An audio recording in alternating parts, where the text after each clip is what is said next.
నన్ను ద్వేషించమని నేనే నీకు నేర్పించాను. ఎందుకంటే నువ్వు బ్రతకాలి అని. స్టోరీని ఎక్కడా స్కిప్ చేయకండి, లాస్ట్ వరకు చూడండి. మొదటి ప్రేమ మాటలు కాకుండా గుండెలు మాట్లాడిన రోజు. నా పేరు అర్జున్. ప్రపంచం నన్ను చూసింది అంతే, కానీ నన్నులా చూసింది ఒక్క అనన్య మాత్రమే. ఆమె నన్ను మొదటిసారి పిలిచిన రోజు నా పేరు నాకంటే అందంగా వినిపించింది. అర్జున్. అది పిలుపు కాదు, ఆహ్వానంలా అనిపించింది. కాలేజీ అయిపోయాక కూడా మా మాటలు పూర్తయ్యాయి కాదు. రాత్రి 2 గంటల వరకు సాగుతూనే ఉండేవి. ఆ టైంకి కూడా ఫోన్ కట్ చేయడానికి ఇద్దరికీ మనసు వచ్చేది కాదు. అనన్య నాతో ఒకసారి ఇలా అంది, అర్జున్, మనం పెళ్ళయ్యాక కూడా ఇలాగే మాట్లాడుకుంటామా అని. దానికి నేను చిన్నగా నవ్వి ఇలా అన్నాను, పెళ్ళయ్యాక కాదు అనన్య, వృద్ధులమయ్యాక కూడా ఇలాగే మాట్లాడుకుంటాం అని సమాధానమిచ్చాను. ఎందుకంటే నీ మాటలు వినిపిస్తే చాలు నా మనసు కొత్తగా ఊపిరి పోసుకుంటుంది అని నవ్వాను.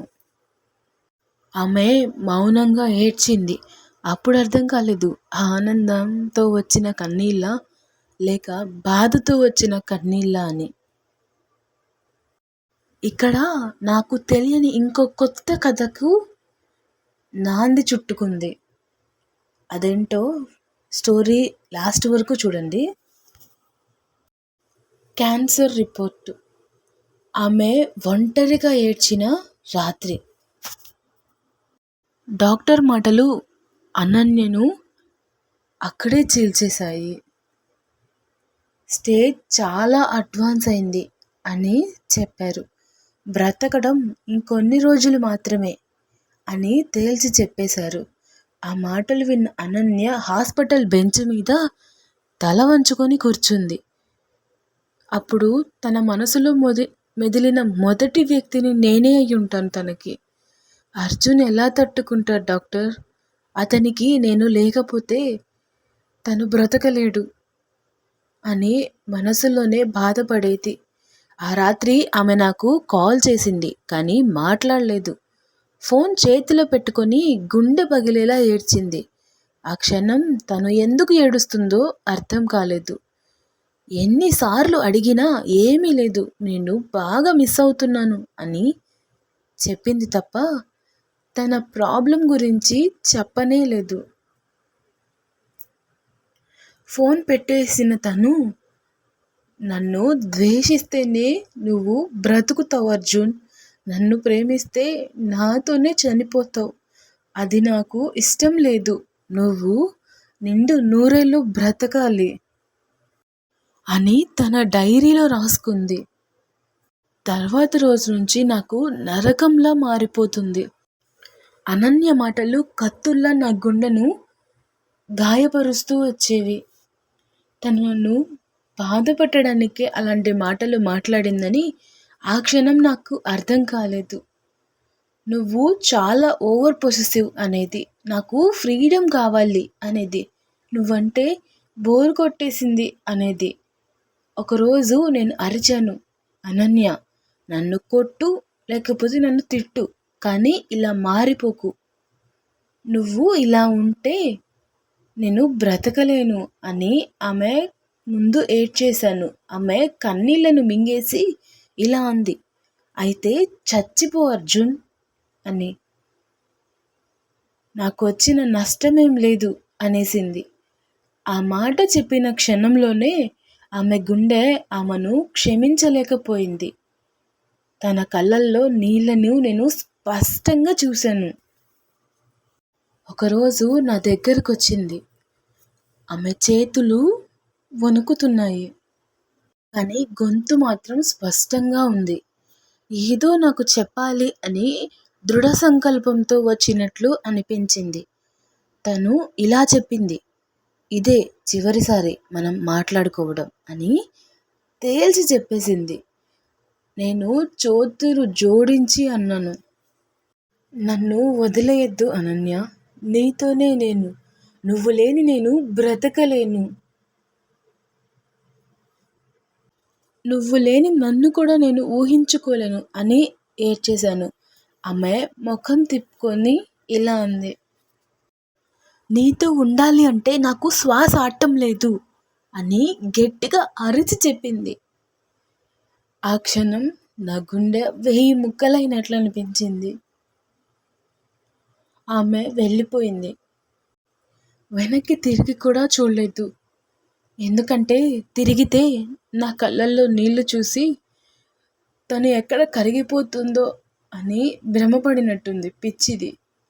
నన్ను ద్వేషించమని తను నేర్పించి తను వెళ్ళిపోయింది. అలా నా అనన్య నన్ను వదిలేసి 6 నెలలు అయిపోతుంది.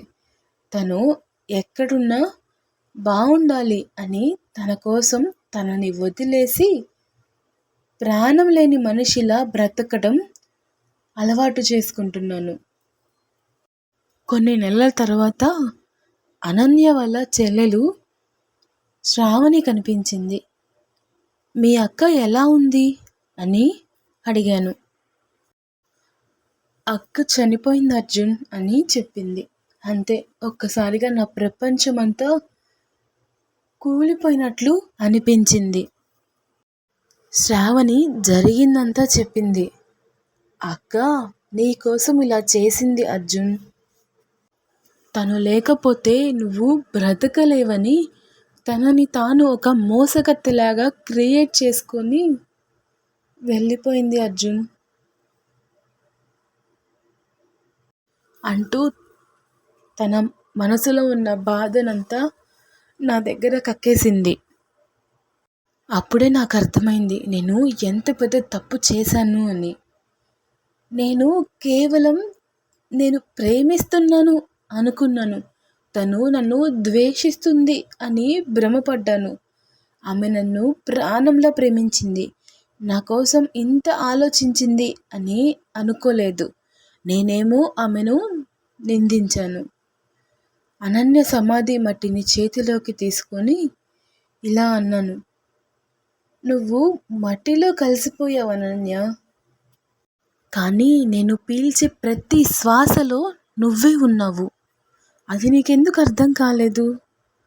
నన్ను వదిలిపెట్టిన రోజు నేను చచ్చిపోయాను మానసికంగా. నువ్వు చనిపోయిన రోజు నేనెందుకు చనిపోలేకపోయాను? ప్రేమ అంటే ఎన్ని అడ్డంకులు వచ్చినా కలిసి బ్రతకడం. మరి నువ్వెందుకు ఇలా మధ్యలో వదిలేసి వెళ్ళిపోయావు అని మోకాళ్ళపై కూలబడి అరిచాను. నన్ను ఒంటరిగా బ్రతకమని నువ్వు నేర్పించలేదు అనన్య. ఒంటరిగా చావమని నేర్పించావు అంటూ గుండెలు పగిలేలా ఏడుస్తున్నాడు అర్జున్. ఇక ఇక్కడి నుంచి స్టోరీని నేను చెప్తానండి, నా వర్షన్లో వినేసేయండి. అనన్య ఫోటోని చూసి అర్జున్ ఇలా అన్నాడు, ఇంకా ఆలస్యం చేయను, ఈసారి నన్ను దూరం చెయ్యకు. నువ్వు నన్ను ప్రేమించావని ప్రపంచానికి చెప్పక్కర్లేదు. నువ్వు నా కోసం నిన్ను నువ్వు దూరం చేసుకున్నావని నాకు తెలుసు. ఆ ఉదయం అర్జున్ కూడా అనన్య దగ్గరికే వెళ్ళిపోయాడు. కొన్ని ప్రేమలు కలిసి బ్రతకవు, కలిసి చచ్చిపోతాయి. అయినా కూడా అవి అమర ప్రేమలుగా చరిత్రలో నిలిచిపోతాయి. ఈ స్టోరీ కనుక మీ మనసుకు నచ్చితే ఒక చిన్న లైక్ చేయండి. అలాగే మీ ఫ్రెండ్స్ అండ్ ఫ్యామిలీకి ఈ స్టోరీని షేర్ చేయండి. స్టోరీ ఎలా ఉందో ఒక చిన్న కామెంట్ చేసేయండి. అలాగే ఎవరైతే మన ఛానల్ని కొత్తగా చూస్తున్నారో వాళ్ళు ప్లీజ్ సబ్స్క్రైబ్ చేసుకోండి. Thanks for watching.